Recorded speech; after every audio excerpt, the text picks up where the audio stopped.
Hi, everybody. I'm Debby Montgomery Johnson, founder of the nonprofit The Woman Behind the Smile, and your host of Stand Up and Speak Up, a show that is about each and every one of us.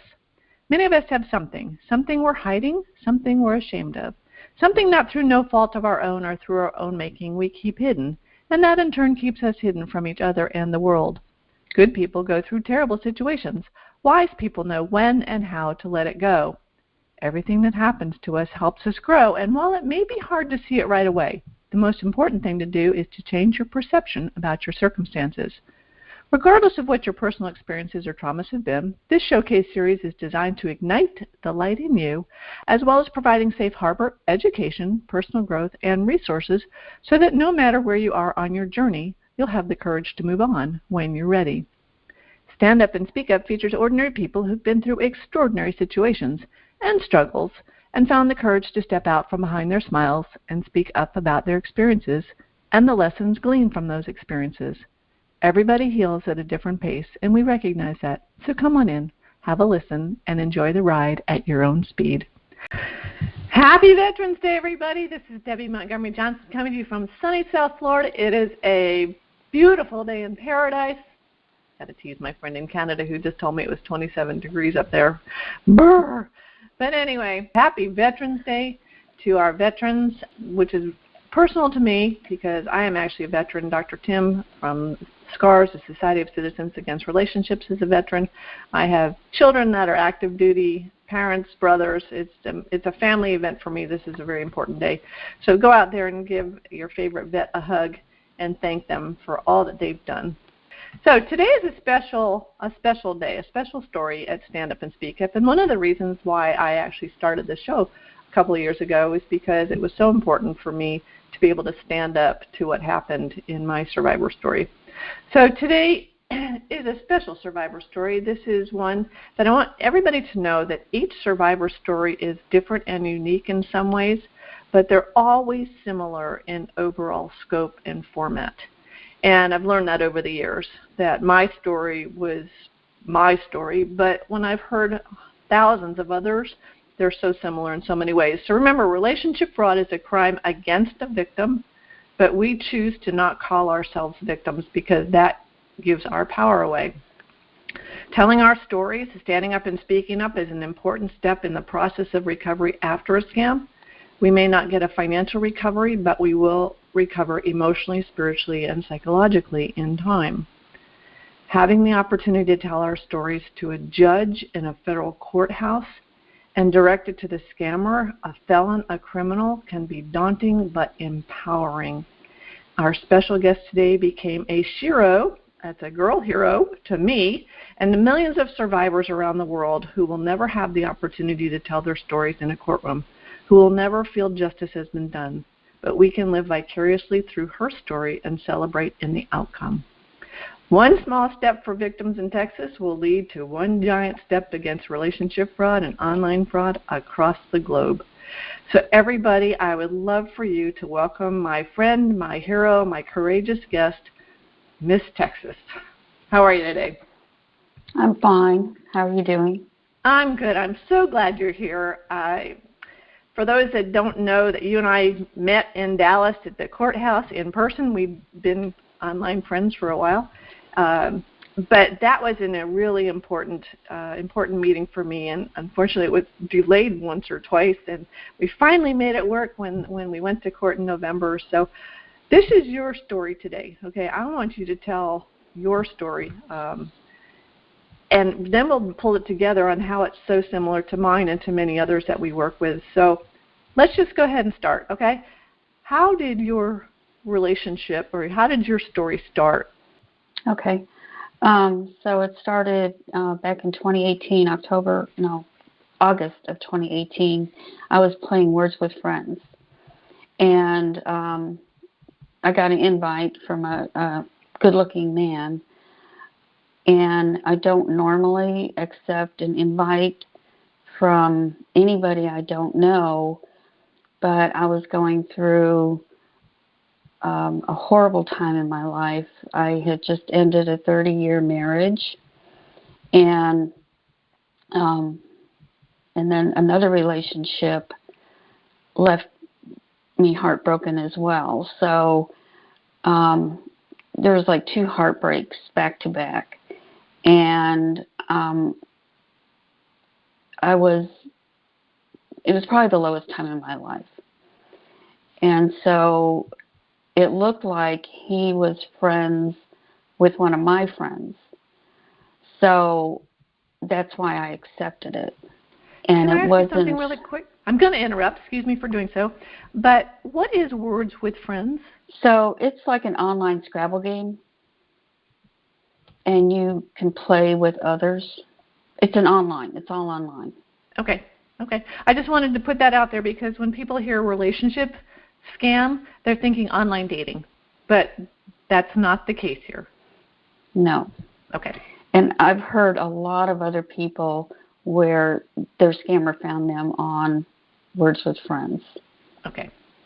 So it wasn't, we did a couple of rounds together. Like I make a move, I make a word, and then, he makes a word and I make a word. And then it was shortly after that he sent me a chat through Words with Friends. And he said, hello. Okay, hello. And then communication started after that. And one of the first things he asked me was, are you single? Ooh. Okay. Yeah. And I was a little bit taken with that. I wasn't really looking for anybody at that point. And had you ever heard of online scams prior to this? No. Okay. Well, I knew scams existed. So when you got that friend request, had anybody ever said, be careful about friend requests, or were you like me, just kind of like, well, this is fun. He knows somebody that I know. Right. I thought it was just an innocent, hello, how are you? Oh, he knew my friend already. Or I thought he did. And I asked him, I said, so you know my friend so-and-so? He goes, no, I don't. Well, that was like the first red flag. And did you reach out to your friend and ask her if she knew him? I did not. And then I thought about what he asked me for a couple days, and then I thought, well, I guess I'll answer him, and I did.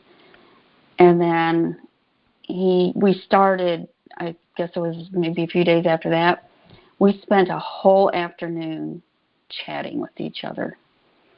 And one of the first things he said to me was, I don't play games. Meaning, games in life.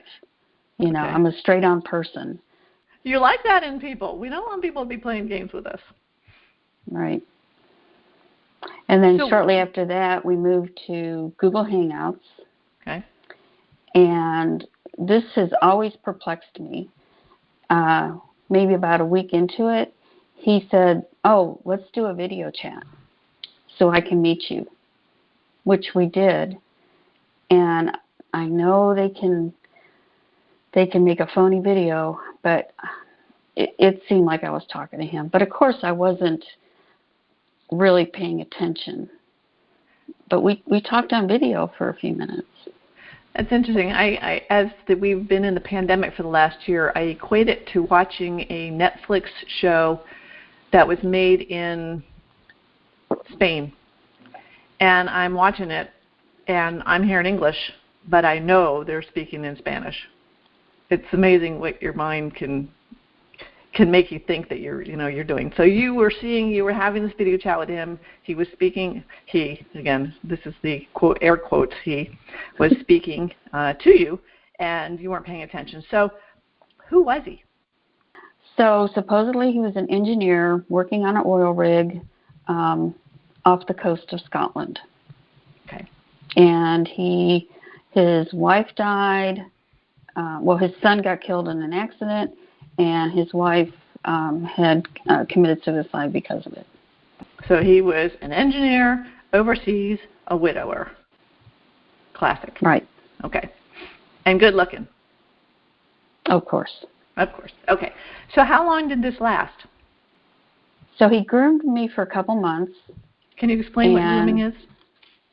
It's texting a lot, talking a lot, getting to know you, pick up on things that you like, and they, oh, I like that too, entice you. He would send me poems and pictures of flowers. So you would spend, you work full-time, would you spend hours with him a day, would you say? Well, he might text me in the morning before work, and then probably a couple hours in the evening too. Okay. So was this basically on your phone or on the computer? A little of both. Okay. I'm asking these questions because, my story was 9 years ago. They've really upped their game. They're doing things differently. They're doing things faster. They're off the websites and onto apps and onto texting and that kind of stuff. So it's very interesting for me to hear additional stories. So you communicated with them through texting, through online video chat often, or just once in a while, or just once? So we had 3 video chats the whole time of the scam. I can't really remember the second one, but I know there was a second one. The last one was towards the very end, and it was very grainy, and it was only for a few minutes, or not even a few minutes. It was very quick. But that first one, I can remember. And he was on the oil rig when he was doing it? That was the story? Yes.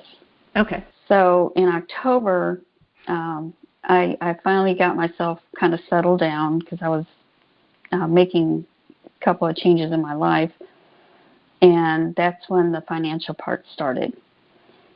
So he said that he had this security box that he kept with this security company from Belgium, and it had his exit papers he accidentally put his exit papers in this box in order for him to be able to leave the oil rig. And that's where all the financial stuff started. And it was being escorted here to the States. It had to go through customs. And I found out when it got to JFK Airport that there was cash in there. Okay. And that's where the custom fees came from. And it was continuous custom fees. I know that story. So all in, you don't need to give the dollar amount. It was a substantial amount of money that you gave over a period of how long? A year and a half? It was a very short 6 months. 6 months. Okay. So that was a point I needed to make. That for me, what took 2 years is now happening in 6 months, in 3 months, in 8 months. They're up in their game. They're getting very fast. So how did it end? How did you find out that it actually was a scam? Okay. And just one point I want to make too is that it got to the point where I felt like I was chasing my own money, and that's what I was doing. I heard somebody else share that once, and I thought, you're right, especially towards the end. So, there came a part in the story towards the end there. So Moses Moriarty, the guy that I took to court, he came in. I look at my scam as being in 3 different stages. He came in during the second stage when they pulled in a different diplomat. And that's when I had deposited 3 checks into the guy that I took to court, into his bank account. And then during the third stage, again, also. So during that third stage, we were paying a fee directly to the company in order for him, because he lost his exit papers, for him to get off the oil rig. So supposedly he gets off the oil rig and they arrest him. Okay. So now he's in jail for supposedly being part of a scam, of all things, in Belgium. Yeah. And now he's asking me for money for his lawyer and to pay something else. And I was done at that point. Did you feel, though, that you got to a point where there was just one more, just pay that and get it over with? Because, I think I remember well into it that I was like, oh, my gosh, I've given this guy a lot of money. I can't afford to lose that money now, so let's make sure just one more. We'll get him home then. Did you have that feeling that if you just paid one more that it would be the end? That's exactly how I felt. And that's exactly how they wanted you to feel. And that's exactly the little carrot that they would push out in front of you. How did you find out, or how did you come to the realization that this had to end? So supposedly he's in jail now. And I'm getting these, his buddy is telling me, both him and his buddy are telling me, oh yeah, okay, so now we got to pay his lawyer, and okay, well, if we pay this amount, we'll be able to get him out of there. And I'm like, you know what, I'm sorry, but somebody else is going to have to figure this one out. That went on for about a month. And he only had 30 days before they were going to move him to another country. And I kept saying, no. And one time, the scammer, the main scammer, he said to me, he goes, well, everybody says that you're going to pay this amount. I said, well, they're wrong. And towards the end of March, I made a comment and I said, I need my money back. And he came online and he said, it's complicated. And what do you mean complicated? He said, I'm sorry, but I'm a poor black man from Africa. What? I'm sitting here, I'm having flashbacks of how I felt when I found out too. So he said it on a text, he said it in a phone call. How did he tell you that? It was Google Hangouts. And I've never been on Google Hangouts, so that's just your writing? It's a text, yeah. It's a text. Okay. So in Google Hangouts, he comes out and says, I'm a poor guy in Nigeria or in Africa. What did you say to that? How did you feel? Oh, my world just crashed. I mean, it felt like a glass just, I was speechless.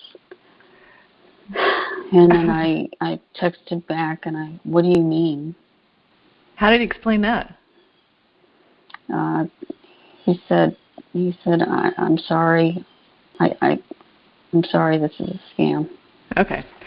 That's interesting, because at that point in my story, I said, now, you're lying. I said, now you have to prove it to me. And that's actually how I was able to get my scammer. And I know that when we say my scammer or him or whatever, it's multiple. There are multiple people. But in this particular case, I saw one person. He came on live on a video chat, and I talked to him. I saw him, and that was the first time I ever saw him. And that was that brick wall for me. When I saw that, I was like, oh, my gosh, okay, the story's not me anymore. So did it stop at that point, or did it drag on a little bit? Right away, he sent me like 3 pictures of him. And they're all kind of like, look at me. I'm so good looking, Oh. And I just wanted to just get sick, And I kept texting him, yelling at him, going, I need my money back. I want my money back, Mm-hmm. And so it went on a couple more weeks after that where I'm trying to, why? Why did you do this? And he came back and told me it's because of slavery. And I said, really? Yeah. I couldn't believe that. I couldn't believe it. And I said, wow, I've respected. Yeah. So at that point, though, where did you go? Did you give up, or did you say, now did you get mad and you said, I need to report this, or how did you proceed there? Yes. So I had to go about reporting. I got all my information together, and my local police was absolutely useless. Okay? I had to literally stay by a police station, grab a cop that just happened to be, I think he was leaving for the day, and I said, look, I need a police report. I need a number. I need a report. So he took down my information, and a few days later, they did call me. I had all my documents together, and I said, okay. I said, can I send you my documents? No, we don't need those. Okay. Can I have a report number? I had to beg them for a report number. How did you know that you needed to get a report number? I needed it for my personal reasons. Okay, that's fine. Yeah, I had to have a report number.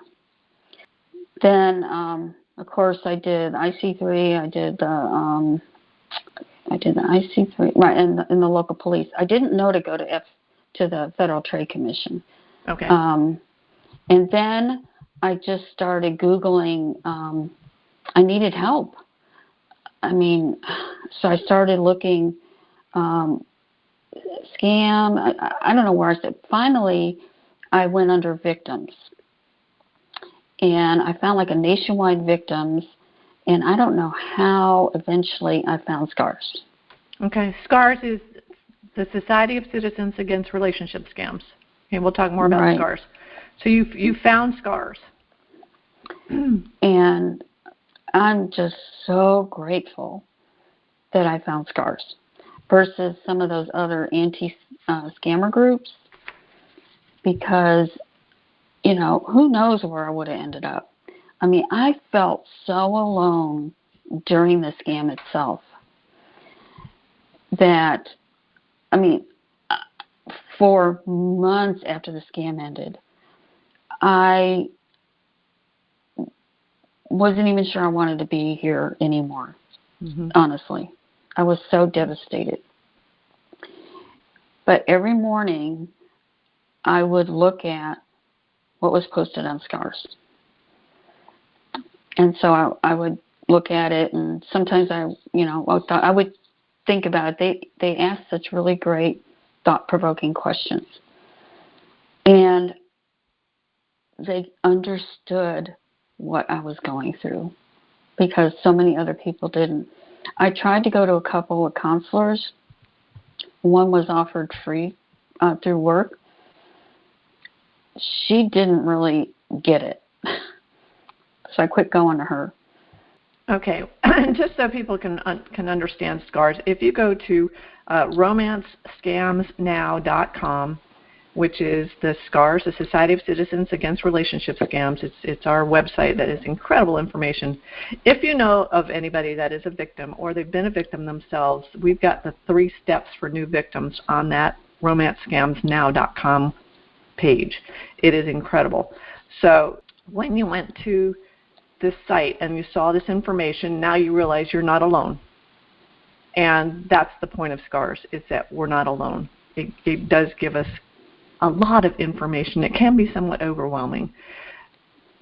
Did you join a support group with SCARS? I know there are support groups.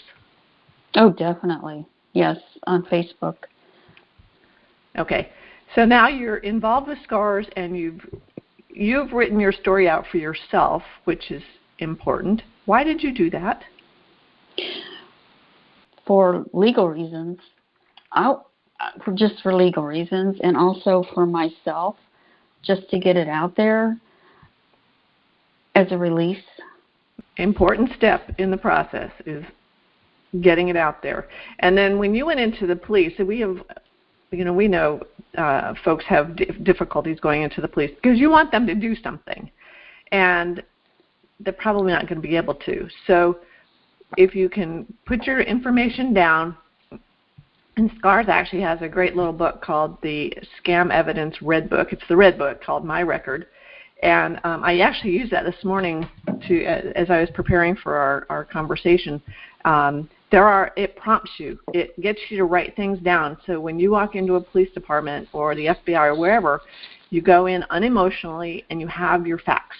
You have everything down there, and you can hand it to them. You can show it to them. You can do whatever. Because they want the bottom line. They don't want the story. The story is very interesting to all of us, and it's really important to get it out. But they want the bottom line. What happened? How much money? Who did you send stuff to? And so you did that. You did that, but not to the local cops because they didn't really hear it. So when you reported to IC3, did you get anything back from that reporting? Nothing. And that was Nothing. So disappointing. Okay. You didn't know if it went into a black hole. You didn't know if they heard you. Nothing. Yeah. And we've heard that, and so to understand the IC3, it's important to put all of the information that you can. We report what the names that they're using, the phone numbers, the email addresses, everything you can imagine you would want to put in there for their database. But they're not going to knock on your door or call you up and say, hey, we got your stuff. So how did you hear that the FBI actually had seen your information? So in August of that year, I get a call from an FBI agent, and he's talking, and I said, okay, sir. I said, I don't mean to sound disrespectful, but I just got scammed. So I need you to prove to me that you're an FBI agent. And he said, okay. He said, well, he said, you can call this number. He said, and I can also let you know what information I need. And there's an office located at this address in your city, because he was actually, I'm in Central Texas and he's up in North Texas. He said, you can take this information and bring it to this office. And I said, okay. I thought, I never knew there was an FBI office just located within 10 minutes of me. Mm. It was not listed on the website because I looked. Couldn't find it. So that's what I ended up doing, though, was actually go to the office. And I had my information, and I told them who sent me, and they double-checked. And they said, okay. They said, we will get this to him. And I said, all right. And that was it. That was all the contact you had with them. No. He followed up with me after I sent the information to them, and he thanked me for it. He said, something's going to happen very soon. And I said, oh, okay. He said, again, and he thanked me for it. And I said, all right. So then I don't know if it was September or October or something like that, and I didn't hear nothing. And I thought, am I imagining things? Did I really go to that FBI office? Because it's not really, it's like in an office complex. And then I start getting, you just get scammed and your world falls apart. And I thought, was that a fake office? You start questioning yourself. And one day after work, I thought, I'm just going to go back over there again. And I did. And I said, I'm sorry. I said, again, I just got scammed. I've just given you all my information, and I don't hear anything. And they were really nice to me. They sat down, and they said, have you not been assigned a victim advocate yet? I said, no. And they said, okay, well, we're going to get you hooked up with one, and yes, we're still working on your case. And I said, okay. And so the FBI agent called me back. He said, I'm sorry, I haven't been in touch with you, but yes, something's going to happen. So interesting note here, because when I went to the FBI, they said there was nothing they could do. And that was because the scammer in my case, he was literally in Nigeria. In your case, the difference here was that you had sent money to an address here in the States, in Texas. And many things. Many what? There was several banks. Yeah. Several, but here in the United States. Mine were all out of the country. So that's why the FBI was working on something here. Whereas my guy said, there's no way. Unless you get him here in the United States, there's nothing we can do for you. So when did you hear next? What did you hear next? So it was around a little bit before Thanksgiving. And I don't remember if he called me. He must have called me because he said, okay, there's going to be something happening here, okay, in the next few days. I said, okay. And then there was something announced that there was 10, and I don't know if it was all night, 10 people were being arrested from the FBI in that jurisdiction, having to do with fraud and scamming. And they had caught 8, but there were still 2 that were, what do they call it? They're not caught yet. And they listed the names, but mine was not yet arrested. And I was a little bit disappointed about that. And then so you had an actual name. You knew his real name. Yeah. The first time him and I talked, he asked me if that name sounded familiar. I said, oh, yeah, I put money in his bank account. Okay. Yeah, I knew it right away. Mm-hmm. Okay, good. And then it was right before Thanksgiving. I was out with friends at a coffee shop, and I get a call from him. And so I stepped out, and he said, I just wanted to call you to let you know we've just arrested him. And I was in tears, tears of joy. Mm-hmm. And I said, thank you so much. And that meant so much to me because he personally called me to tell me that he was arrested. And that was in November 2019, and he's been in jail ever since. Because he's here in the States and no family, and he did not have bail money. So regardless of all that cash that he got, he didn't get him out of jail. So let's fast forward, because this is an important part. You were told that he's going to court and in Texas. The Eastern District of Texas, I believe, federal court. And he didn't have a trial, right? No, because he went ahead and pleaded guilty. He pled guilty. He knew he was cooked. And right.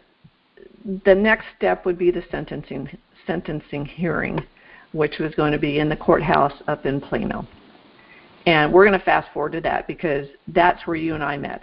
We got the date, we got the time, and we met in Dallas to go to the court date. When you and I got there, I want you to walk people through. How did you feel? What was going on in your mind? What did you see when we got there? And let's just proceed there for the next few minutes.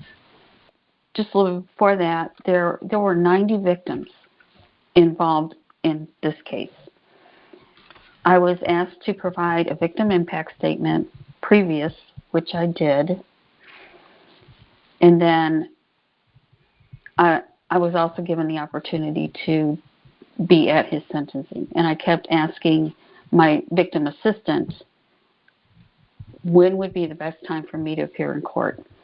And she told me if there was a hearing, that would be a good time. But since there wasn't, and he pleaded out, then be there for the sentencing. And that's when you and I were there. Okay. So besides writing the victim impact statement, then I had to sit down and think about what do I want to say in the court. So I already had everything written out. And once I wrote out that statement, I went through it with my counselor, and then I also asked for your opinion too. And I practiced it. So I was thinking when I went to the court, it was only going to be like 20 or 30 minutes. And that was it. But I was ready. I was a little bit nervous about seeing him face to face. You want to describe to people what you saw when we walked into the courtroom? So when he came in, he was handcuffed. And he was in his jumper, like kind of a maroonish jumper. And there was he had 2 lawyers with him, and there was a whole lot for the good guys. The prosecutors. What you call them. Prosecutors. Yeah. Yeah. And we did find out that the FBI agent that you had worked with was there. Oh, I was so happy about that. I've never met him in person. So I finally had an opportunity to meet him and thank him personally for what I thanked all of the prosecutors for all the work they've done. So this part was really interesting to me. When the judge walked in, and the judge was it was late.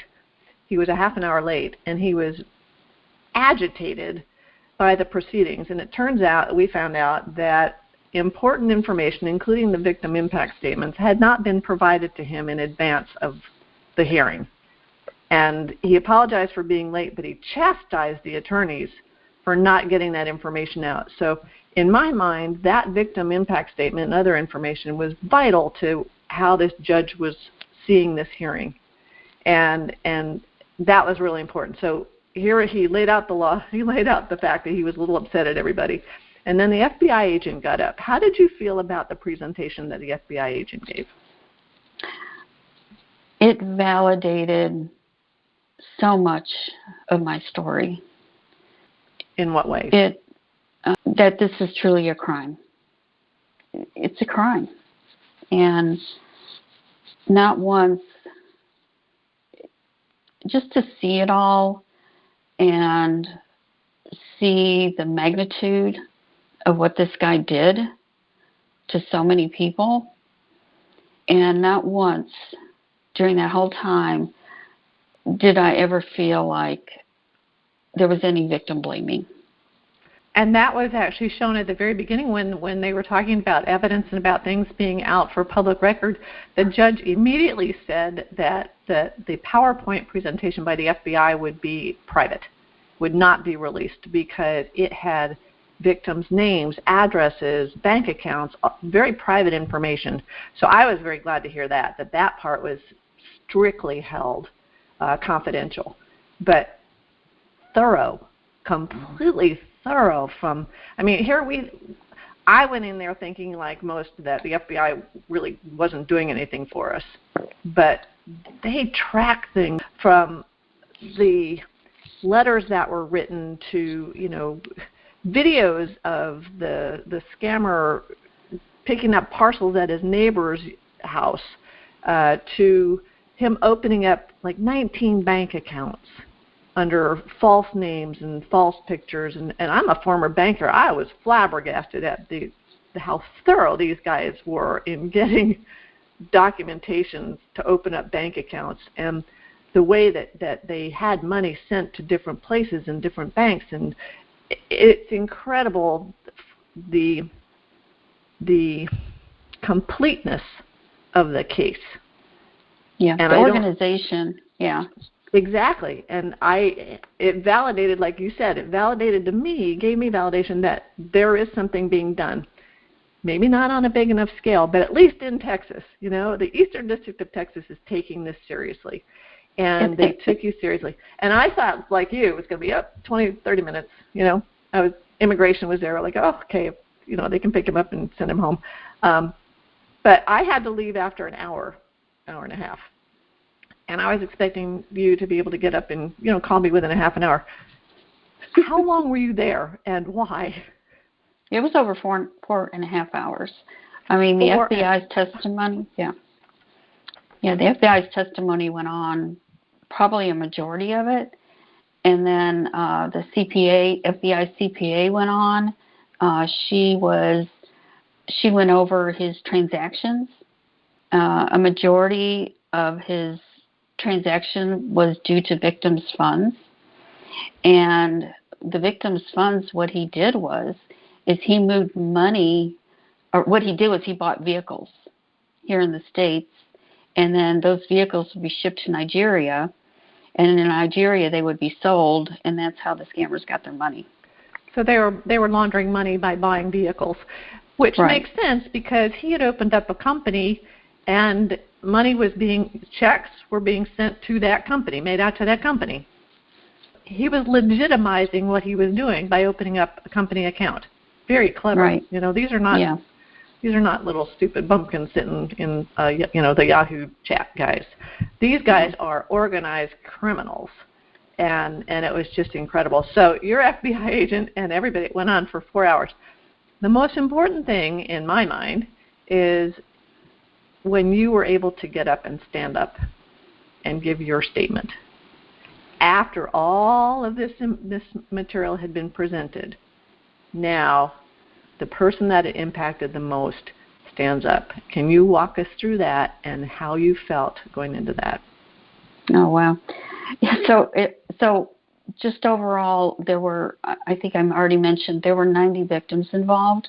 Mm-hmm. And there were 13 victim impact statements that were turned in of these 90 victims, I was the only victim that showed up in court.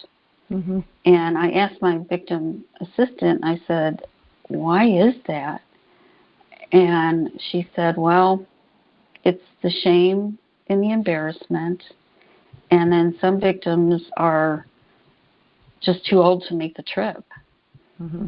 And one thing they established during the court was that the victims were 55 and older. And that made an impact as well as how much victims' money was taken. Both of those factors were important in establishing the degree of defense for his sentencing. Okay. So they got to the judge read a couple of statements from the victim impact statements. He almost forgot about me, and then he realized, he goes, "Oh yeah, you have a victim here." So I stood up and I started to read my statement, and I'm standing between the prosecutor and him, and from the corner of my eye, his lawyer starts talking to him. And I stopped, and I said, he's not even listening to me. And I just stopped. And the judge, when everything quieted down, the judge looked at me and he said, okay, you can go on now. And so finally him and his lawyer look at me, and I continued to read my statement. And then I sit down. He gets to address the court, and he says that he hopes to have an opportunity someday to let people know how bad scamming really is and how bad it impacts victims. You know, he's handcuffed. He's looking at the judge, and I'm right behind him. And twice during his statement, he actually turns around and looks at me directly and says, I am so sorry what I've done to victims. And I was not expecting that at all. When you stood up to give your statement, I know that going into it, you were very nervous and anxious. How did you feel when you were standing there giving your statement? It felt good. You got your power back. Yep. And I can imagine. I wasn't there when you turned to them and said, he's not listening to me. I'm like, you go, girl. Make him listen. And I think, when you get that apology, skeptics would say, oh, that was part of it. But heck, he's standing there in front of a judge, handcuffed, and was going to be sentenced for a lot of years in prison. And you personalized the scam to him, in my mind. You could have been his grandma, his mom. I mean, you personalize it, and I hope he feels that as he's sitting there all those years. Yeah, and I did personalize it by saying, you did this, you did that, even though I know it was not just him, but it was the group of scammers. But for me, he represented the scammers that day. And the other thing, when I read my statement, it validated everything they talked about in court that day. Mm. My age, how much money, the bank account names, just vulnerable, just everything. Well, I equate this to that Tinkerbell moment where you're just like, yes, and when the judge listened to you and then put it all together, what was the sentencing, and how did you feel when you heard that? Yeah, 14 years. That felt great. And, we forgot to mention that the immigration officer was there all day long, too. So this is something I didn't know, that he's from Nigeria. He came here to the States in 2017, and he had a fraudulent marriage. He paid a woman $5,000 to marry him so he could stay in the States. Mm-hmm. So immigration was there because that's a fraudulent marriage, and they got him on that. They'd already gotten him on that. So he had multiple things going on here. And And I think what's important, too, is that even though we thought that the sentencing was going to be short, because he actually didn't have a court here, didn't go to court, there was no trial, that evidence was being presented for the very first time in a public courthouse. And that was so interesting, for at least to me. It was so interesting to see all that. And I wish I had been able to be there the whole time. And I was so glad that you were able to be there. So when afterwards you were able to speak to the FBI agent briefly. Yes, I spoke to all the prosecutors, and again, I thanked them for everything, and they thanked me for coming. Absolutely, because out of those 90 victims, you were the only one. And I think that's the problem that we have with people not wanting to report, people not wanting to speak up, is that we all feel that vulnerability and the guilt and all that for going through it. But as you know now, and as I definitely know now, we were taken advantage of by criminals. And at least one is sitting in prison now. So that he is sitting there for the they. And we say that because we both know that there wasn't just one guy. I mean, I wish I'd been a fly on the wall to see how it all worked back then. Same with you, because you said there are multiple people involved. It is not a he, it is they, and they are criminals, and they are a huge organization. And so I just want to thank you so much for your courage, for standing up and getting through your anxiety and nervousness and, being afraid of standing there in court, because you showed the rest of us that how powerful it is to speak up. And I know you had an impact on him.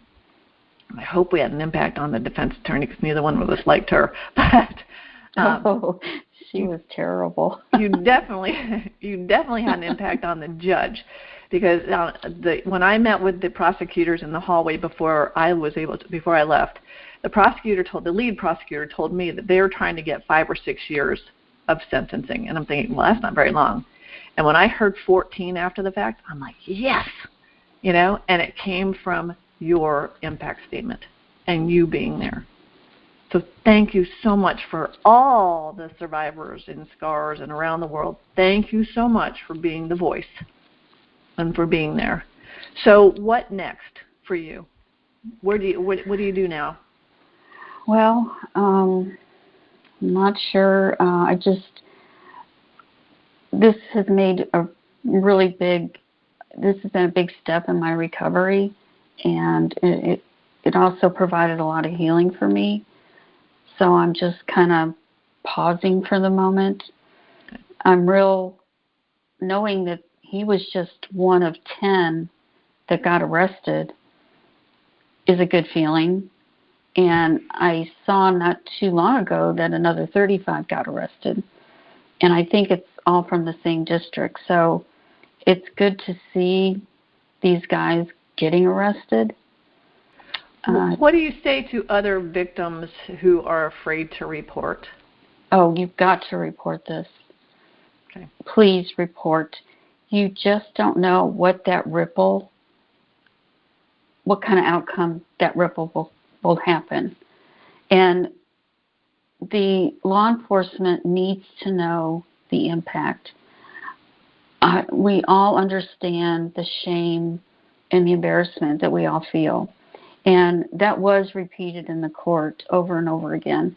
They do know how we feel. They understand how we feel. They need to know the numbers. That's how it's impacting us. When they presented it and we saw the numbers, we heard the numbers, I mean, it was incredible.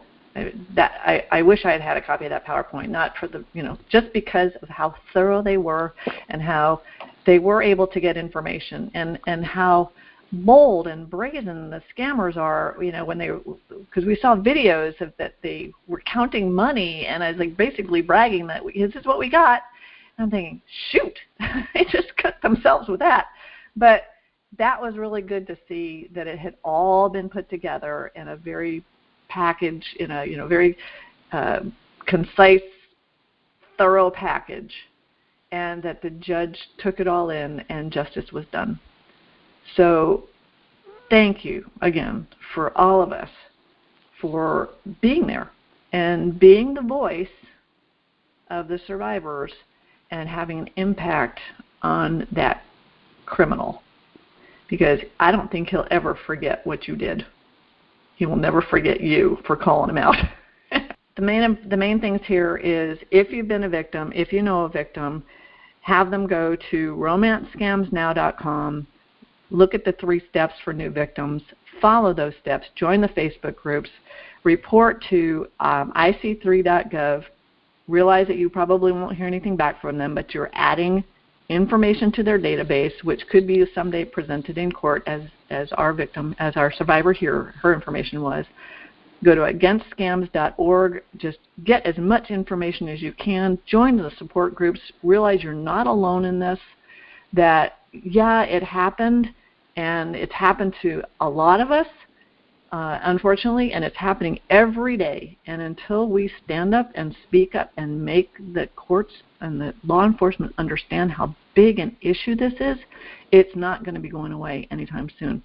So we've got to do our little part. So like I said at the very beginning, this was one small step in Texas against fraud, but it is one giant step against online relationship fraud across the globe. And I thank you for being a part of it, for being my shero, for having an impact in that courtroom. And we encourage everyone, if this has affected you, don't go through this alone. Find someone to be your support, to be your buddy, and realize that there's some really good people out there that this has happened to. And if we stand together, then we can stand up to these guys, and it'll make a difference. It'll make a difference. Yeah, I agree with Debbie. We need each other. We need to support each other through this. This is probably the worst experience. Just being scammed is the worst experience I've ever had in my life. And thank you for being there as my support, Debbie. Well, it was my pleasure. I mean, it was an honor to be there, and I learned so much. But honestly, for me, it brought closure to me, too, because I will never see my scammer. I say that I'll probably never see him in jail, and that's not my intent. Because his picture is blasted around the world. I was able to put his picture out there. But this brought some closure to me in a way that nothing else had, because it gave me, I've had some legal background in my past, so it gave me some confidence that because of the reporting, the agencies could put together a case that was thorough enough to lock the door on this guy, and it's a start. And I give credit to Texas and to that victim's assistant. We're going to reach out to her, because they need to know what this is all about from our standpoint, from a victim's, a survivor's point of view. And I know that you made an impact on them, and I'm grateful to have been there with you, because it gave me great power to keep speaking up. So thank you so much for being my special guest today, and I honor you for what you did, my friend. Well, thank you for having me, Debbie. Thanks for listening to Stand Up and Speak Up. We are dedicated to encouraging you to remove the mask of embarrassment and being your best self. If you've been a victim of a scam or cybercrime, please visit againstscams.org for assistance and guidance about options in recovery. SCARS, the Society of Citizens Against Relationship Scams, is an incorporated nonprofit crime victims assistance organization based in Miami, supporting scam victims worldwide. If you can, please make a small donation to help the victims around the world receive the help that they need. This episode has been sponsored by BenfoComplete.com, a vitamin supplement company that supports happy and healthy hands and feet for those with neuropathy. If you or anyone you know struggles with the pins and needles or numbness in their hands and feet, check out our benfotiamine products at BenfoComplete.com and use the special code STANDUP for 5% discount on your purchase. Again, thanks everybody for being here with us today. Go to my website, thewomanbehindthesmile.com, for additional information and resources. Check out my YouTube channel and subscribe, and follow the replays of all of our great guests. Have a great day, everyone. Thanks very much for being here.